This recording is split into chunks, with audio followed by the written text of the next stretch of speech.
আজি ৰাতিপুৱাই যি এটা অতি দুখজনক ঘটনা হ'ল নলবাৰী স্প্ৰিংডেল একাডেমী নামৰ এখন শিক্ষানুষ্ঠানৰ এগৰাকী ছাত্ৰী পায়েল দেৱনাথ ডাম্পাৰৰ খুন্দাত নিহত হয়। আৰু আজিৰ পৰা কেইমাহমান আগত এগৰাকী সদ্য বিবাহিতা নাৰ্ছো এই ডাম্পাৰৰ খুন্দাতে অকালভাৱে মৃত্যুক সাৱটি ল'ব লগা হৈছিল। তাৰ পাছত আমি ছাত্ৰ সন্থাই বিভিন্ন সময়ত নলবাৰী জিলা প্ৰশাসন আৰু পৰিবহণ বিভাগক উদ্দেশ্যে আমি বিভিন্ন সময়ত স্মাৰক পত্ৰ দি আহিছোঁ। কিন্তু নলবাৰী জিলা প্ৰশাসন, পৰিবহণ বিভাগ আৰু বন বিভাগে কমিশনৰ অংশত কোনো ধৰণৰ ব্যৱস্থা লোৱা আমি দেখা নাপাওঁ। আপোনালোকে যদি লক্ষ্য কৰে, এই ঘটনাস্থলীৰ পৰা আধা কিলোমিটাৰ বেসাৰ্ধত যদি আপোনালোকে কেমেৰা ঘূৰাই দিয়ে দেখা পাব অবৈধ বালিৰ খাদান, কোনোবা ভূ মাফিয়াৰ ছত্ৰ ছায়াত ইয়াত হৈ আছে। আৰু এই ৰাষ্ট্ৰীয় ঘাইপথৰ পৰা চকু ফুৰালে দেখা পায়, একদম লুকাই কৰি থকা নাই। কিন্তু ইয়াত কোন জড়িত আছে?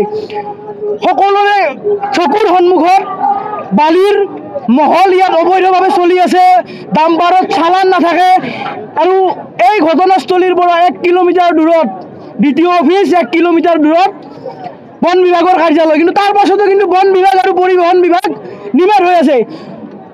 অসম চৰকাৰৰ সন্মানীয় বন মন্ত্ৰী চন্দ্ৰমোহন পাটোৱাৰী ডাঙৰীয়াৰ গৃহ জিলা নলবাৰী জিলাত দৈনিক হাজাৰ হাজাৰ ডাম্পাৰ অবৈধভাৱে চালানবিহীনভাৱে চলি আছে।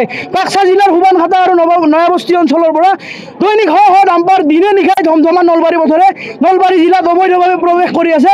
আৰু কিন্তু কমিশনৰ অংশত নলবাৰী জিলা প্ৰশাসন, নলবাৰী বন বিভাগ আৰু নলবাৰীৰ পৰিবহণ বিষয়াই এই ক্ষেত্ৰত কোনো ধৰণৰ মাত মতা আমি দেখা নাই। আমি বিভিন্ন সময়ত ছাত্ৰ সন্থাই দাবী জনাই আহিছোঁ যে এই ডাম্পাৰসমূহ স্কুল কলেজ যিখিনি সময়ত চলি থাকে সেই সময়ত এই ডাম্পাৰসমূহ, গধুৰ যান বাহনসমূহ বন্ধ কৰিব লাগে। ডাম্পাৰ চলাচলৰ সময় ৰাতি 10 বজাৰ পৰা ৰাতিপুৱা 6 বজালৈ সময়সীমা নিৰ্ধাৰণ কৰি দিব লাগে। কিন্তু কেৱল মাত্ৰ কমিশনৰ অংশত আজি হাজাৰ হাজাৰ মানুহ ভৱিষ্যতেও মৰি থাকিব যদি এই কমিশনৰ অংশত যদি বন বিষয়া আৰু পৰিবহণ বিভাগে আৰু নলবাৰী জিলা প্ৰশাসনে যদি কোনো ধৰণৰ হস্তক্ষেপ নকৰে আৰু ভৱিষ্যতে এনেকৈ মানুহ মৰি থাকিব। আৰু এটা পৰিত্যাগৰ বিষয়, ঘটনাস্থলীত ছাত্ৰীগৰাকী মৃত্যু হোৱা 4-5 ঘণ্টা হৈ গ'ল। নলবাৰী জিলাৰ সন্মানীয় আয়ুক্ত বৰ্ণালী ডেকা মহোদয়ে এতিয়ালৈকে ঘটনাস্থলীত উপস্থিত হোৱা নাই। আমি তেখেতক প্ৰশ্ন কৰিব খুজিছোঁ, তেখেত মাতৃ নহয় নেকি? তেখেতৰ অন্তৰত মমতা নাই নেকি? এগৰাকী ফুল কমলীয়া ছাত্ৰী মৰি গৈছে, কিন্তু নলবাৰী জিলাৰ সন্মানীয় আয়ুক্ত বৰ্ণালী ডেকা ডাঙৰীয়ানী ঘটনাস্থলীত উপস্থিত হোৱা নাই। আজি প্ৰতিবাদকাৰীসকলে কৈ আছে, ছাত্ৰ ছাত্ৰীসকলে কৈ আছে DC বাইদেউ আহিলে আমি DC বাইদেউৰ লগত আলোচনা কৰিম। কিন্তু কি পৰিস্থিতিত নলবাৰী জিলাৰ আয়ুক্ত সন্মানীয় বৰ্ণালী ডেকা বাইদেউ ঘটনাস্থলীত 4-5 ঘণ্টা হৈ যোৱাৰ পাছতো উপস্থিত হোৱা নাই।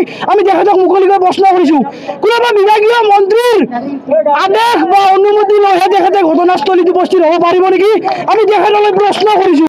আৰু এই ঘটনাত অসমৰ মুখ্যমন্ত্ৰী হিমন্ত বিশ্ব শৰ্মাৰ হস্তক্ষেপ দাবী কৰি সমগ্ৰ ঘটনাটো আমি তদন্ত দাবী কৰিছোঁ। আৰু আমি গম পাইছোঁ এগৰাকী ফুল কমলীয়া স্কুলীয়া ছাত্ৰক প্ৰতিবাদ কৰাৰ অপৰাধত অসম আৰক্ষীয়ে মূৰৰ পিছফালে বেয়াকৈ আঘাত কৰিছে আৰু ছাত্ৰজন বৰ্তমান হস্পিটেলাইজ হৈ আছে। আমি এই ঘটনাৰ উচিত তদন্ত দাবী কৰিছোঁ। অসম আৰক্ষীয়ে কণ ছাত্ৰ ছাত্ৰী প্ৰতিবাদকাৰীৰ ওপৰত বীৰত্ব দেখুওৱা বন্ধ কৰাৰ নলবাৰী জিলা ছাত্ৰ সন্থাৰ পৰা আমি স্পষ্ট সকিয়নি দিছোঁ।